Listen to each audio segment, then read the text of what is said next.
Hey everyone, Mark here. Welcome back to the Visually Stunning Movie Podcast. Third press line I was able to do at Sundance was for a film that I was really looking forward to from director Brandon Cronenberg with Mia Goth and Alexander Skarsgård, Infinity Pool. I'm a horror fan. Generally, I like all the Cronenberg stuff. Even last year, David Cronenberg put out Crimes of the Future, which wasn't top shelf necessarily Cronenberg, but it was still pretty good. So I was really looking forward to this one from Brandon. And I have to tell you, first, let's start with the press line. Compared to the other two, to put it nicely, it was a goat rope. There was way too many outlets there. They were in way too small a space. They were stacked entirely too deep to do anything. And then I think when they realized that, they went ahead and said one question per outlet, per person, to move on down the row. And when you ask your question, get out of the way so the person behind you can get there, because they had outlets stacked 3 deep, shoulder to shoulder. Now, if you've seen the footage of the other press lines, you know that is just ridiculous. You can't get a camera. You can't get a mic. That might have worked had anybody adhered to the ask one question rule. But I guess if you're at the front and you've established position, you just stay there and you ask questions until handlers move that person along. So this isn't going to be as organized as the last 2 press line videos I did for Still and Eileen, because the press line was not nearly as organized. So I'm just going to intersperse some video and some stills, and you'll see just how ridiculous it really was for the most part. Now, when it comes to the movie itself, Brandon Cronenberg brought the uncut, not rated version of Infinity Pool to Sundance. He told everyone this was the uncut version. It will obviously be cut prior to release in theaters because it is not rateable by the MPA. Yes, if you've heard anything, yes, Mia Goth gives Alexander Skarsgård a reach around and jerks him off until he comes on the beach. And we see it.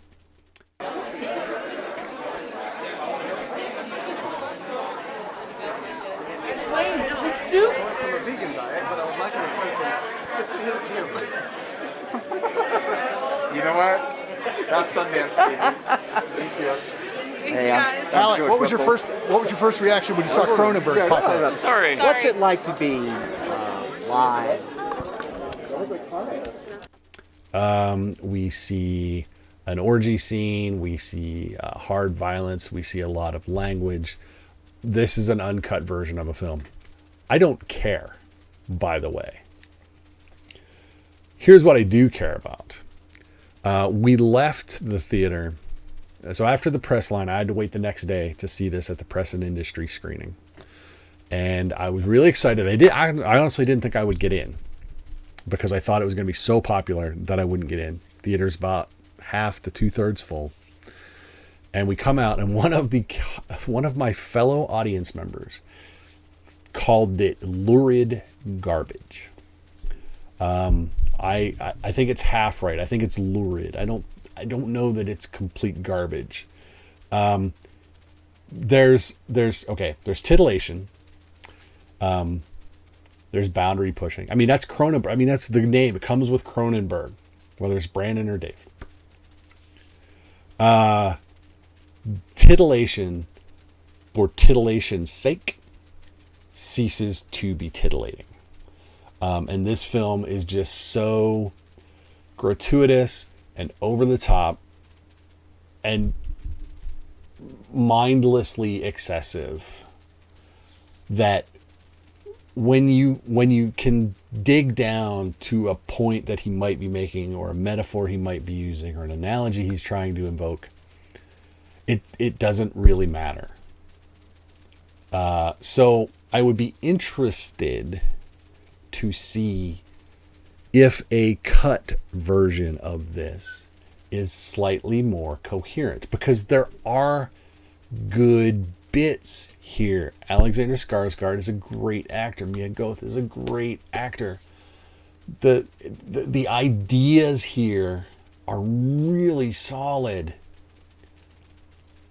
And I just think he'd let himself get carried away and put together something that is almost unwatchable.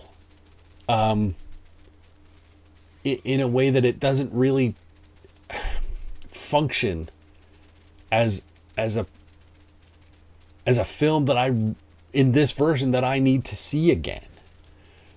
Because I just think it's so caught up in its own excesses. Yes, the people in the film are rich and idle and exercise their own excesses. We get it. But that metaphor is so easily buried underneath all of the stuff that it just loses its punch. It loses its sure. You want me to go meta? I'll find the meta here for you. The film so numbs you to what it is actually doing that you in some way feel like these people whom, spoiler alert, keep committing crimes and watching themselves die as punishment. They're inured to the value of life. And so their definition of excess is so ridiculous that the film reflects that. I honestly don't think there was that much thought put into this. I think Brandon Cronenberg just said, I have this idea, and nobody told him no. Nobody asked him, is that enough? Are you sure? Something. Like I said, I wonder who the editor is going to be to cut this down. It won't surprise me if he still doesn't try to put an NC-17 film in theaters. But I think if he cut this down to a hard R and tightened it up. I mean, it's not even that it's overly long. I mean, that's the crazy thing. This movie it's just under 2 hours. It's $1.57. And really it needs to be about a tighter $1.35. So I'm telling you to cut 20 minutes off this film, if that tells you anything. But like I said, there's good stuff in here, but he just makes to where you don't care. And if the point of the film is to not care, then he's succeeded. But then why should I care about the film? It's mind-boggling. Everyone must be excited about it. I've seen some good stuff.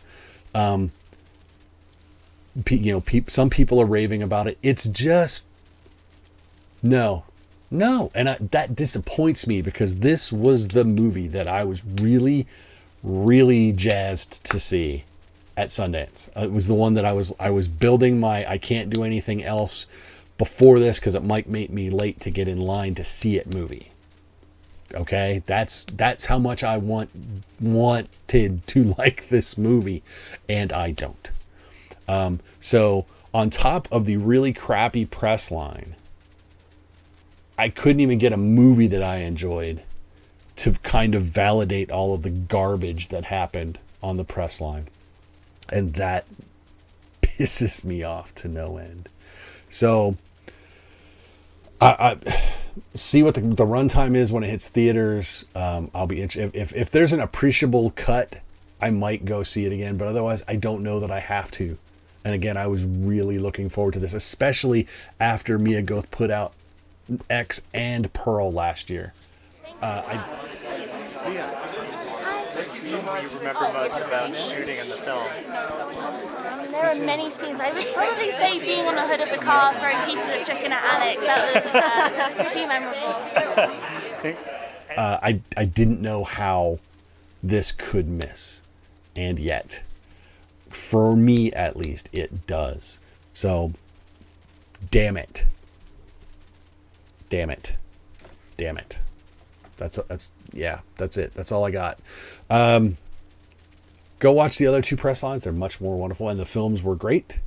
Don't forget to like us, follow us on social media at VS Movie Podcast. You know the drill. If you're watching this on YouTube, click subscribe. That would be awesome for us as well.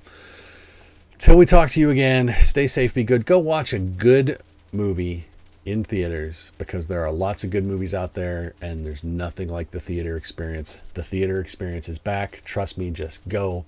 You won't be sorry. Till next time, take it easy, everyone. Bye-bye.